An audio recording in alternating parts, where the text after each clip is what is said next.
Blessings and happy Labor Day to the hardworking American patriots out there. I'm a little overdue on providing a update on the juice fast and also catching up with Sangha after what's been a little bit of a crazy week. So I sit with you today. I have successfully made it to day 72, which is today. Pretty big number. I want to talk about what the last week has looked like and how I got to today, how I got to number 72. And we're going to talk about going into a fast within a fast and what that experience was like. So a few days ago, as I shared with some of you, I had to leave home and go into Pittsburgh to basically take care of both of my parents who have been very, very sick and were recently tested positive for, that thing going around. And so over the course of a couple of days, they got weaker and weaker, and were really starting to struggle caring for themselves. And so I had to make a trip in and camped out in the concrete jungle, which is to say a yard in an inner city neighborhood of Pittsburgh. So that part's not fun nor peaceful, but it is what it is. And so throughout this time, I did not have the means to juice. And so what I was able to get away with the first evening that I was there was to maintain and to display my my complete effort into this process. I was chewing watermelon all the way down to pulp, pulling as much juice out of it as I could, and then spitting out the pulp. And so that was good for the first evening. But the next 2 days, I did not have any means to make juice or do anything. And also, while sleeping in the concrete jungle, there was no sleep available either. And so what I got to experience and what this ultimately led into was that fast within a fast. So for a 2-day period, I had no juice whatsoever and no sleep whatsoever. And so I thought that this experience, this part of the week, might give me some trouble with everything that I obviously was in town to deal with. This takes a lot of energy, emotional energy, more so than physical. And while I expected to be fairly run down and fairly tapped on energy, what I found was a brilliant and positive surprise, and brought me to a new level of understanding about the depth of this healing journey, this powerful cleanse that I've been on. And what I found was that even though I'm in the middle of 2 straight days without any food, any sustenance of any kind other than a little bit of water, and no sleep at all, I felt amazing. I was very high vibrational. I was strong. I was very clear and focused. I did not feel any of the anticipated, just suffering feelings from lack of sleep or just lack of having something in my body. My parents, who have been sick for some time and were struggling to have food and whatnot, were more hungry than I was. And so I found this very uplifting, very surprising, and something to continue to learn upon. So the takeaway is that, it's the things inside of us. It's the poisons inside of us that cling to us, that are very hard to let go of, to release. And as long as they are in there, these are the things that pull us down. These are the things that drain our life force. I'm fortunate that for 70 plus days, I have been releasing and flushing and letting go of all of the toxicity, all of the poison inside of me, all of the reasons for me to be depleted, run down, exhausted, low vibrational. None of that exists within this vessel anymore, or at least a very little bit of it. And so this was my first experience as far as having to really draw upon a deep reserve of power, of life force, of energy. And what I found was that it was readily and abundantly available for me. This was a phenomenal realization. And it only serves to illustrate the profoundness of going on such a deep purge, a deep physical cleansing, deepening and expanding the physical journey.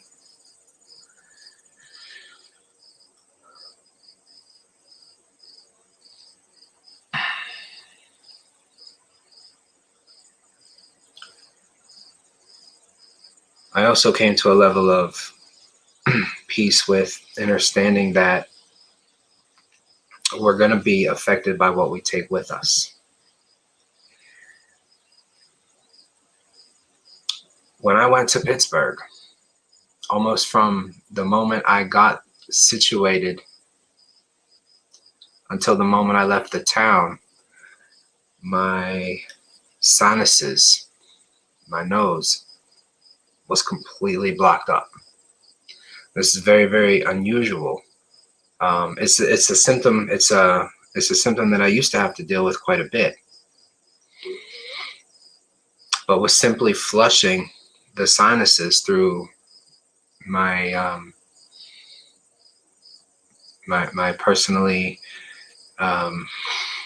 created neti pot with a little bit of very clean water and some organic oil of oregano, cleans all of that out, flushes and kills any harmful bacteria, and keeps you breathing clean and open.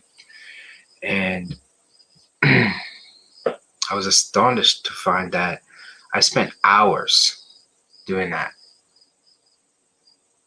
outside in the yard with almost no relief. And it was the first time that I had ever done that, and relief didn't come almost instantaneously. And so this was something I had a lot to sit with and to ponder and to meditate over during my time there. And this was one of those things. And it was during a conversation that I had with my dear friend Reverend Ned,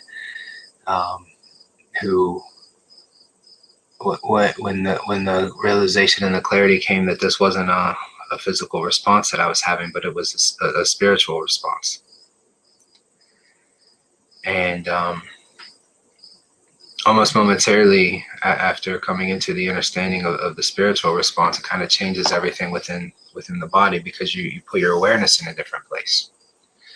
So immediately taking my awareness off the physical and all of these concerns about the physical, okay, because I had to cross lines. I had to step in and be close and provide obviously intimate care, and there are, one of the cool things that we're going to find out throughout this journey is we're going to test some of the things that we hear about in our mainstream, right? Mainstream says that a non-jabbed person spending time around somebody that's infected, especially if that person is not wearing a face diaper, they will become sick. We're going to find out about that. And I'm here waiting it out. And we're going to see. Because I was in that position for 3 straight days. And now we're in a holding pattern to see what is going to progress. And what I feel throughout this incredibly clean, incredibly pure, incredibly high vibrational vessel in this moment is strong and good.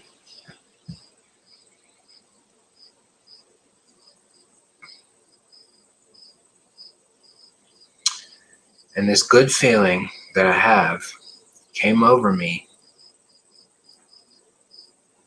as I was driving away from Pittsburgh.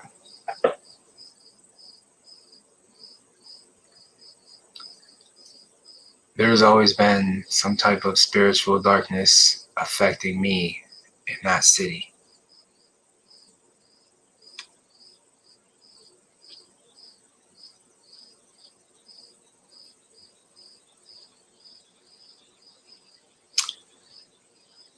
And the deeper that I reflected upon this, we always have to look at our specific role in whatever is the incident and whatever we're addressing. And for me, it's what did I bring with me? Every time I go to Pittsburgh, it's there's a lot of baggage involved there. There's a lot of history. There's a lot of painful relationships and memories and all sorts of things like that. So my challenge is to be mindful of what I bring, what I take with me.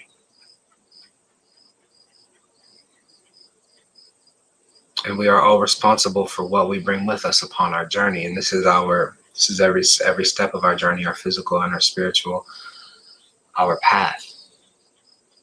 Bringing the best version of ourselves forward, bringing our highest self forward. I apparently brought something with me that I wasn't expecting. And it started to affect me by weighing me down heavily, specifically through the sinuses. And whenever I brought awareness to it on a spiritual level, that weight lifted. This is when I noticed that I had stores and stores of positive and powerful energy available to me.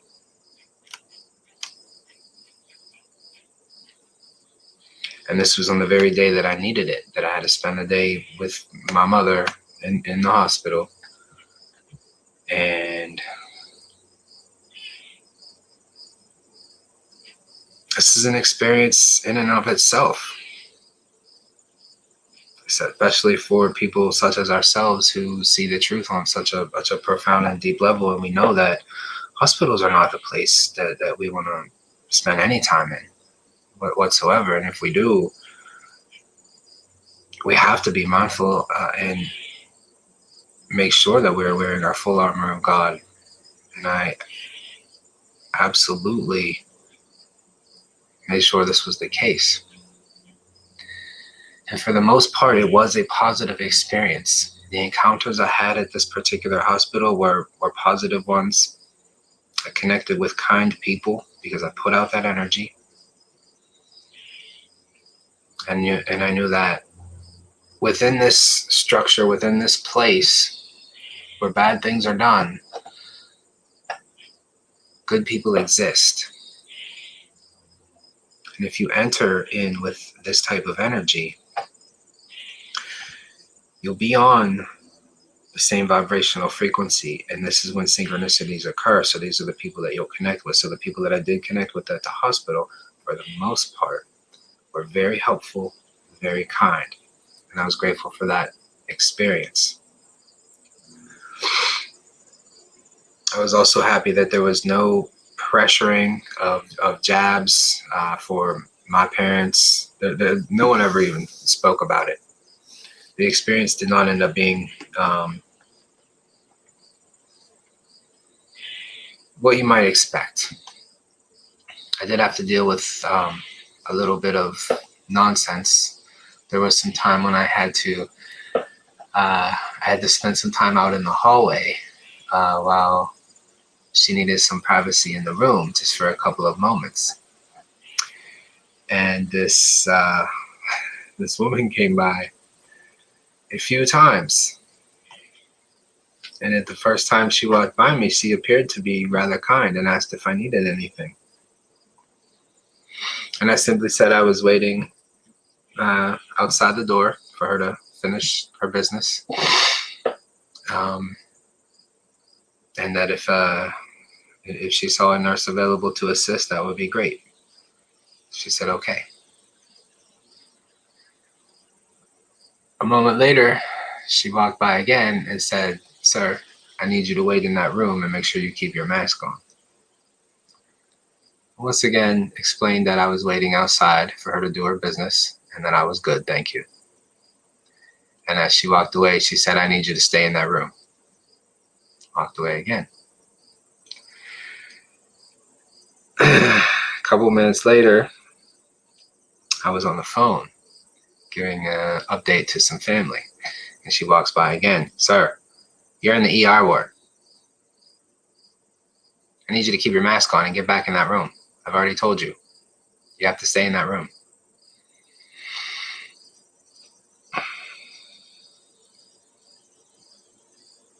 She comes by a third time.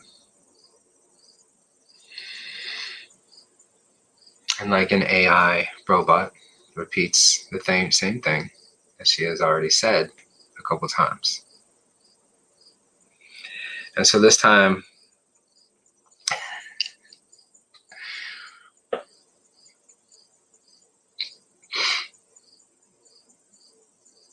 I said to her, calm down, Joe Biden. Please breathe for 45 seconds while I wait for her to finish going to the bathroom, and then I will go back inside the room.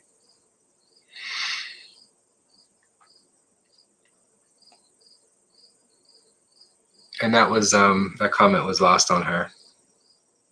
She again just walked away. But it made me laugh. But yeah, that was the only, that was truly the only negative experience as far as that goes. Pretty much everyone else listened and respected our boundaries.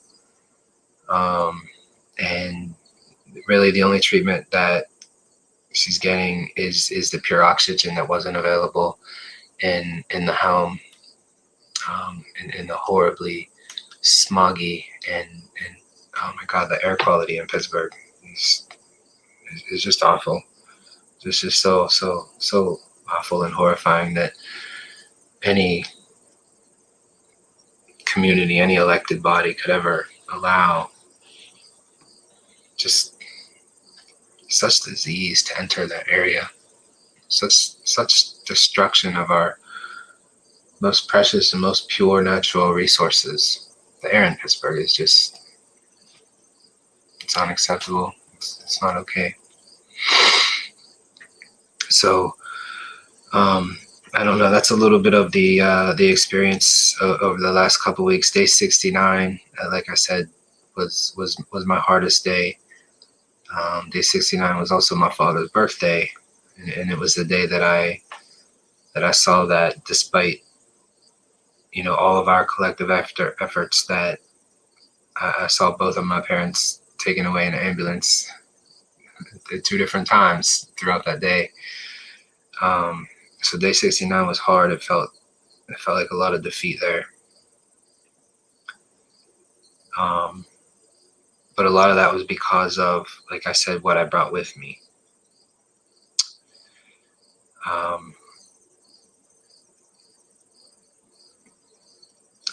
It's easy to always bring some level of negativity when you enter that place. So I found myself guarded. And as I have shared, this is the challenge of my mindfulness practice, because my default setting is to be very guarded. And so if I'm not mindful of my interactions, if I'm not mindful of my experiences when I cross paths with people and treat them like synchronistic experiences, I will then be very guarded. And so I know that I brought some of this energy with me. And so that was my challenge, was to let go of that. And so after day 69, um, it would be easy to stay in that fear of having failed, having, not provided enough care, not kept them safe and out of the hospital. But day 70 ended up being a very positive day, a day when they both showed great improvement and benefit from having just received the oxygen. And both progressed throughout the day and continued to progress a little throughout the next day. So,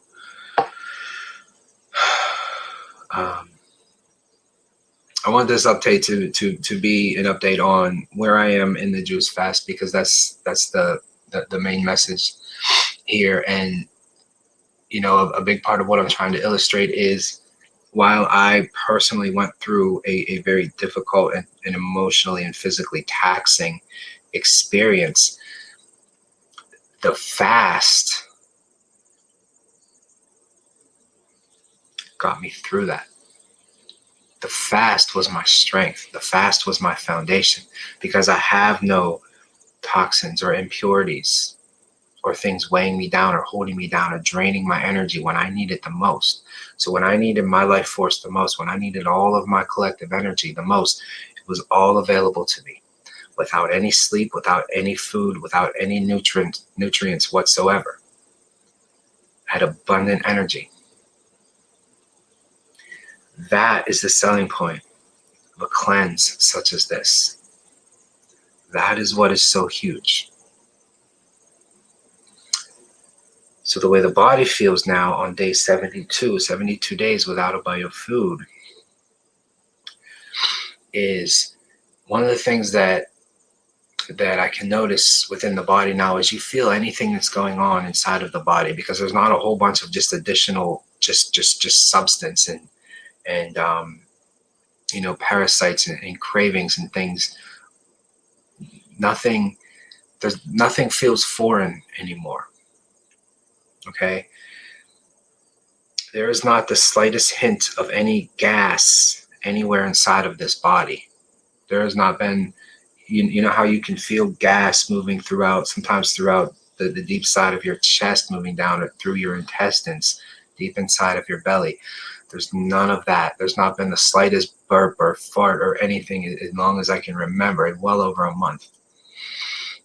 So what's going on with the physical is a complete lightening, a complete connection and more profound understanding of what's happening inside. Okay, so you can see it better, you can feel it better. You're more in touch with what's happening inside the body. There's almost no cravings anymore. There hasn't been hunger in some time, but even the fun cravings, the cookie challenge that I did last week, that was for fun. There was no cravings.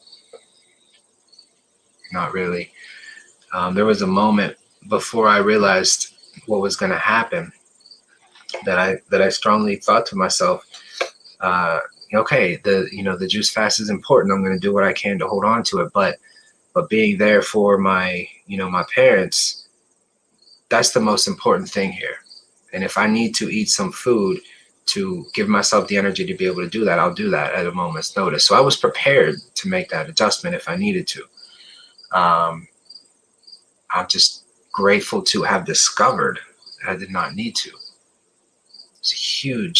was a huge clearing level on this journey for this fast. It was an awesome realization. And so I want to explore that deeper. Really tapping into the truest and the purest sources of our life force to make it readily abundant for us. The morning routine is hugely important for this. Remember, if we're not filling our vessel with food all the time, and we're not constantly energizing ourselves with food and things that ultimately will weigh us down, it's very important to pull in life force from the sun, from the air, through our meditations, through our intentions, through Mother Gaia. And what I'm grateful to be able to share with you is it's all real. It's all true. And I'm the one going through these steps for you to show this.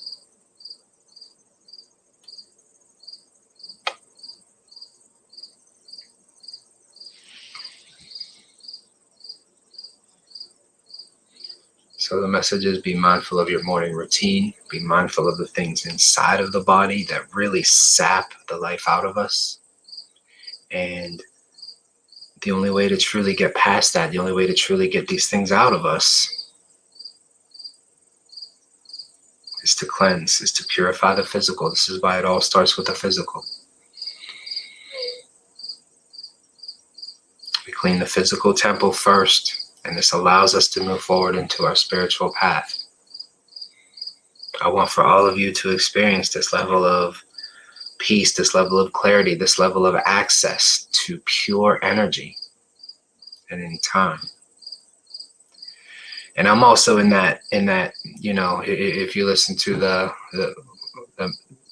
whatever, I'm in that time frame, because everything that I've done over the past several days has crossed lines, and according to whatever CDC, I should be getting sick in a few days soon. And if I do, I'll share that experience. And as you know me, I will go through it naturally, and I will heal naturally. And I will fast through it. But my intuition tells me to be fearless, tells me that I'm strong and I'm healthy and I'm good.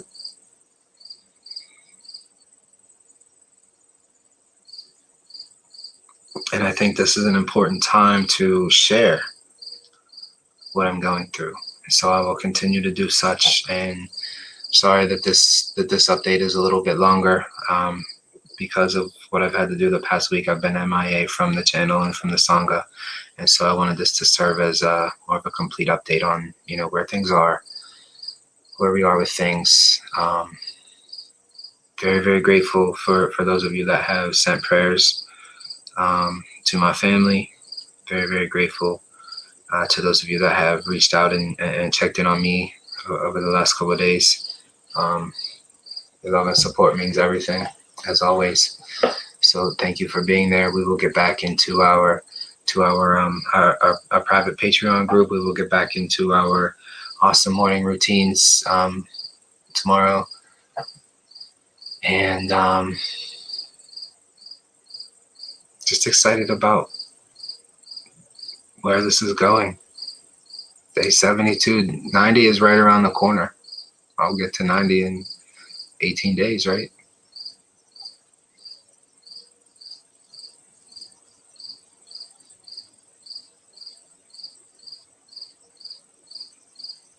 So I will leave you with that, my friends.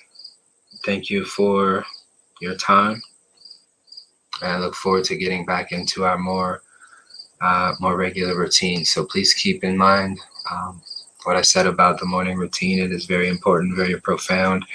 And any time you feel drawn to moving forward in this path, we love to have you connect with us and join us in our private group.